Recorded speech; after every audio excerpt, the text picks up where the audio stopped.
వరుస క్రమంలో దినచర్య గురించి పిల్లలకు అవగాహన మరియు వారు చేయి పద్ధతిని పిల్లల ద్వారానే ఇప్పుడు తెలుసుకుందాం. హాయ్ చిల్డ్రన్, ఉదయాన్నే నిద్రలేసి ఏం చేస్తారు మీరు? వాష్రూమ్ వెళ్ళొచ్చి ఏం చేయాలి? Very good. హ్యాండ్ వాష్ చేసుకునేసి మళ్ళీ ఏం చేయాలి? బ్రష్ చేయాలి. బ్రష్ చేసి మళ్ళీ ఏం చేయాలి? బాతింగ్, స్నానం చేసుకొని ఏం చేయాలి?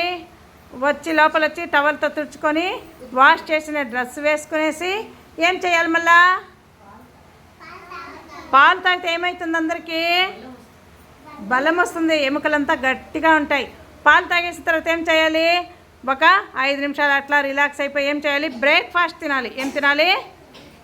బ్రేక్ఫాస్ట్ చెప్పాలి అందరూ. బ్రేక్ఫాస్ట్. ఏం టిఫిన్ ఇష్టమో అవన్నీ తినేసి ఇంట్లో వాళ్ళకంతా ఏం చెప్పాలి? మమ్మీ డాడీ అందరికీ బాయ్ చెప్పేసి ఎక్కడికి రావాలి? అంగన్వాడీ స్కూల్కి వచ్చేయాలి. మీరు వస్తానే ఇక్కడ మ్యామ్ కానీ ఎవరైనా ఉంటే ఏం చేయాలి? మీకన్నా పెద్దవాళ్ళు రైట్ హ్యాండ్తో కుడి చేత్తో good morning. Okay, good morning చెప్పాలి. స్కూల్లో వచ్చి మళ్ళీ మనం ఏం చేస్తామో ప్రేయర్